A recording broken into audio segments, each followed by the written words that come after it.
Hi, I'm LJ Williamson with Giga Granada Hills, and I'm here with Brad Smith today, candidate for City Councilman CD12. Thank you for being here. Thank you for having me. Truly appreciate it. Appreciate what you do with the blog, too. Thank you.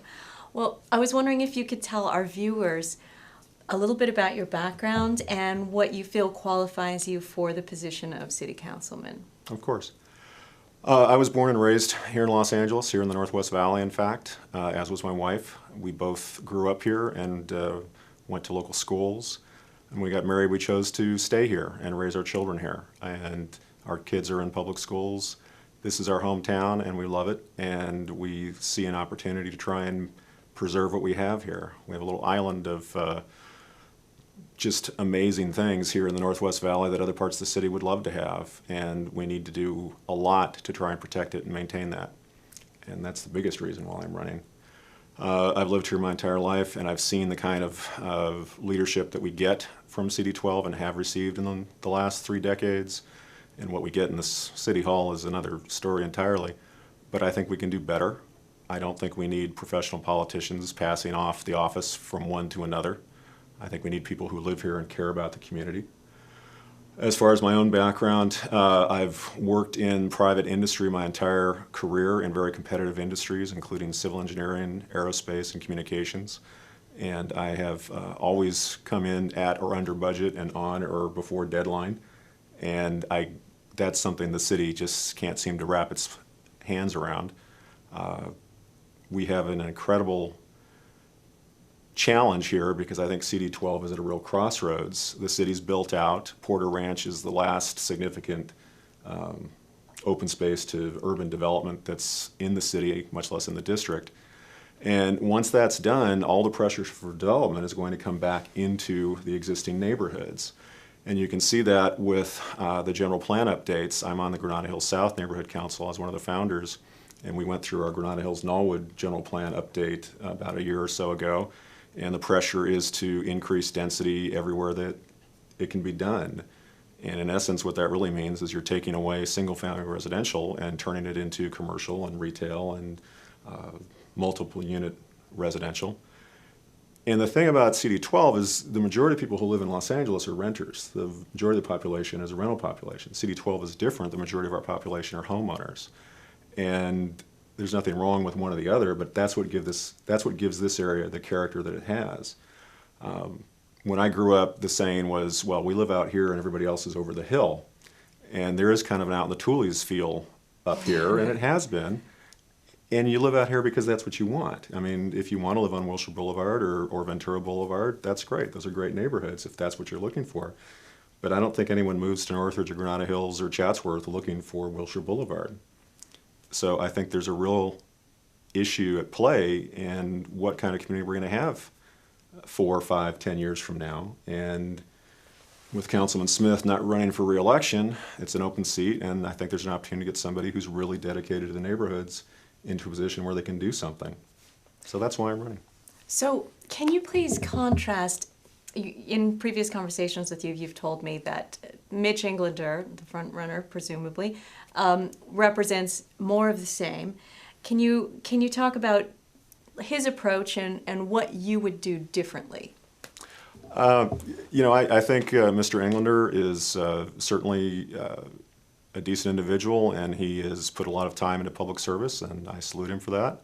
I think he's doing as best as someone from a completely political background can do. But I think he is part and parcel of what's wrong with City Hall, because the idea that what gets done is dependent on who you know down there.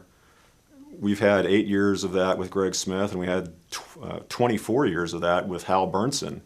And if you like what you got in terms of service from CD12 in those past 30-odd years, then vote for Mitch, because he's going to give you exactly the same thing. If you don't think that's appropriate for the community at this point, when we don't have any more open space to develop and we need to be concerned about maintaining what we have and improving what we have, then you should look elsewhere. And there's some really good candidates. I think the last count, there's 7 or 8 of us at this point. But I think the major contrast is between somebody who's part and parcel of the political system in Los Angeles, has been, as far as I know, his entire adult life, has not worked in private industry, has not been in the military or done some other sort of line, something else like that. He's been in politics his entire life, from what I can tell, and I don't think that's going to solve the problems that we're facing right now. Okay. So getting down to a couple of specifics, if you feel that, what would you see in terms of specifically, I think land use and development are really important issues in this think they're area. key. Yeah, you think that they're key. Yes. And specifically, what steps would you take to keep for controlled growth? I think one thing we need to be aware of is there are figures that came out just this month, it's December, from the state that California's population growth is 1%. It's the first time in years it's been that low. Los Angeles County, not the city, added less than 80,000 people last year. And the vast majority of that is natural growth. I mean, people who live here having children. So there aren't hordes of people moving in from the Midwest or the South. There's not the GI generation, turning farmland into suburbs. That's not happening. I think we should wait until after the 2010 census information is out before we start thinking about any major development. Universal City is a great example. That's posited at, I believe, 20,000 people. Where are they going to come from? Because they're not moving here now, and they're not being born here. I think it's worth considering a moratorium on any significant development until, at the very least, the 2010 census results are in. I think that should hold true across the general plan updates, which are going on right now. Northridge is going through that process right now. And I think it should hold true. The city is talking about the community plan overlay zones, which, let's say, opinion is mixed at best on what those are actually all about. So I would say a real simple thing to do for certainly the next calendar year was just wait until we see what the actual data shows us from the census, from the state population projections, and make some rational, thoughtful decisions about what kind of communities we want to live in, and if there's really a need for massive increases in density. Okay. I don't think there is. So another significant issue in addition to growth in this area is we have a few environmental challenges. We have the Sunshine Canyon dump and the big cleanup that's going on in the Santa Susana area. What is your approach with environmental issues? I was raised at a time when conservationism and appreciation for the environment and the natural world that surrounds us was a value we were all taught by such radical organizations as the YMCA and the Scouts. And the fact that people dismiss that today for political points or for the profit margin, frankly, sickens me. I've asked for the Sierra Club's endorsement. I hope to receive it. But I think we live in an engineered environment in Southern California. Our water comes from the Sierra Nevada. Our power comes from halfway across the Southwest. We, at the same time, live in what's probably the most natural environment of any large urban area in the United States. I mean, we literally have a mountain range running through the middle of our city. We need to protect those things because that's exactly what I was speaking about. Those are the attributes and the amenities that draw people to our city and to live here. And so, when I was a kid, what's now Porter Ranch was hillsides and meadows, and you could ride your horse or your bike or whatever you wanted. Well, that's gone because of agreements that were made during Hal Bernson's tenure on the council. But there are conditions, and the developers need to be held to the letter of those conditions to the nth degree. The same holds true for Sunshine Canyon. It was closed. The county allowed them to open up again. And unfortunately, unless we tried to take on Los Angeles County, it wasn't going to change. But there are terms and conditions on what they can do, when they can do it, how they can do it. And the city needs to be there 24/7 keeping an eye on it. And if the city can't do it, then somebody from CD 12, which, by the way, they have 17 full-time positions and $1.5 million a year payroll. So if they can't use one of those slots to fund a full-time environmental manager, environmental scientist, who can go up there potentially with the authority to cite any violations, then I don't know what they're spending their money on. And that's another issue.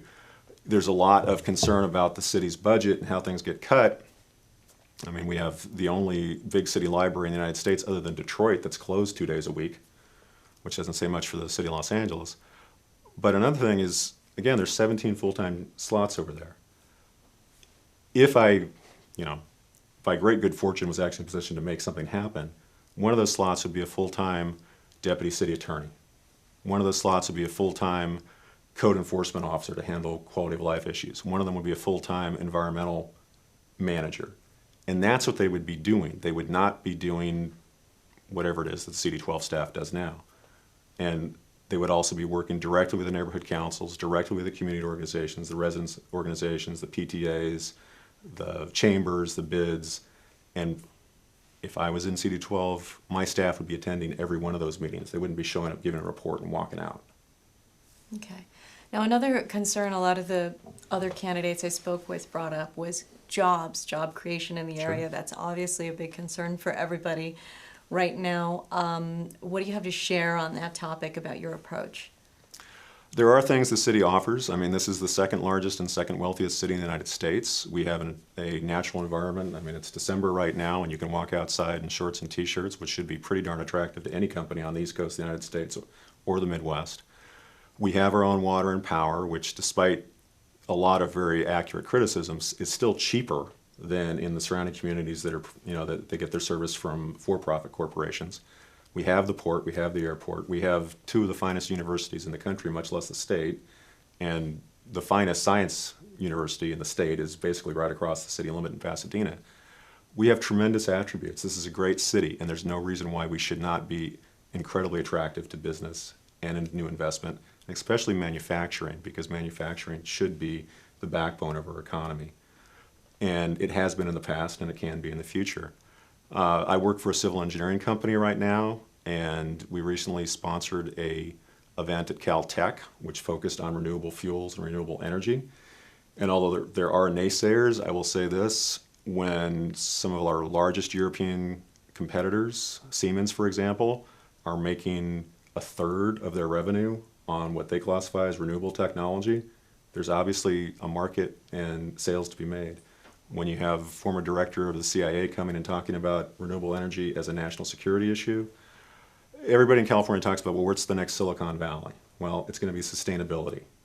And whether it's in the Bay Area or down here depends a lot on whether we can create the kind of partnership that brought aerospace and aviation here in the 30s and 40s. And that was a partnership between local government and between industry and between academia. And we have that ability to make that partnership, those sorts of partnerships, work again. And there's no reason why we shouldn't be trying to do that. And there's plenty of excellent manufacturing and R&D space that already exists. It doesn't have to be built. It's being underutilized or not utilized at all. It's not contributing anything to the tax rolls. So all those pieces can come together, and we can make this the most attractive place for high-tech R&D and manufacturing for sustainability in the state of California. Great, okay. Well, Brad Smith, thanks again for being here. Thank you for having me. It's a pleasure. March 8th, thank you so much.